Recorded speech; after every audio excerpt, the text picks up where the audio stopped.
a guy that I'm so impressed with growing up is Michael Dwumfour. I mean, he's the same thing in these workouts. He's been a different guy. And it's like he's saying, okay, it's my turn now. Yeah, I mean, you know what? It's important for me. I know we're going to talk about every guy, but I want to seize upon Dwumfour for a second, because you just mentioned him unsolicited. Jim Harbaugh.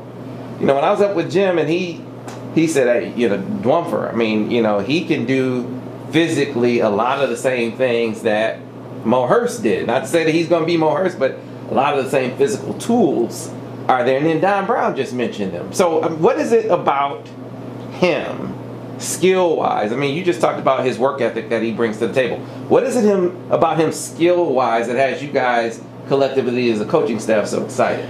Well, the first thing is he's got that first and second step that Mo had. I mean, when he comes off the football, he really comes off the football. And he's a guy that's 6'3", 295 pounds, and now is becoming very, very strong. See, the people don't realize, a year ago, he was coming off a shoulder operation, so he wasn't 100% until camp started. Mm-hmm. As a freshman, he just went out there just to be out there. He couldn't do anything. We knew he was going to have it operated on, so now he's fully healthy. He's grown up. He knows what's expected of him, and I'm looking for big things out of him. You saw a lot of Brian Monet last year, but he was splitting snaps with a young upstart freshman who physically was ready to go in Aubrey Solomon. No question. He's worked very hard.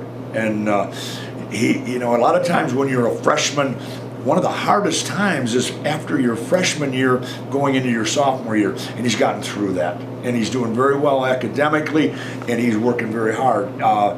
That's a good thing to have Brian Monet and Aubrey, because you know how we like to play too. Mm-hmm. And it's the same thing with Dwumfour and with Lawrence. You know, you got what you want right there. Now you got a guy like Deron Irving Bay who's 300 pounds now, and wow. He's gotten really strong with this program, and now he's in the mix.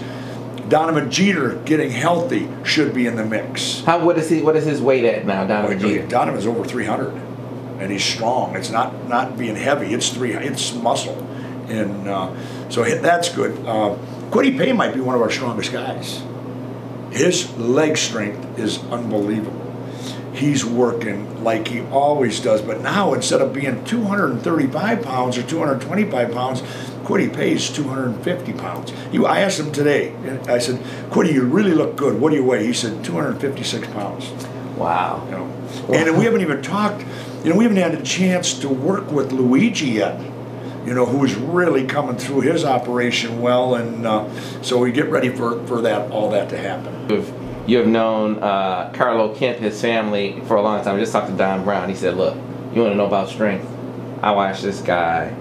He can sit there and press with one arm 175-pound dumbbell. I mean, this guy is extremely strong. So think about where he was, Matty, when he came in. No question.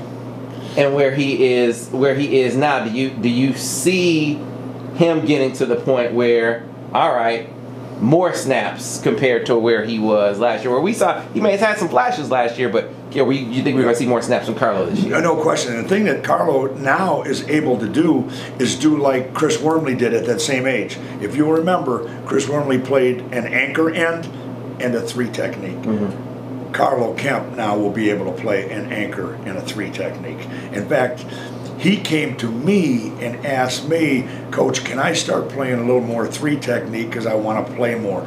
I just said, well, you're going to have to get this amount of strength and this amount of weight, and he's doing it. And it helps you. That to be able to do that gives you a whole nother deal.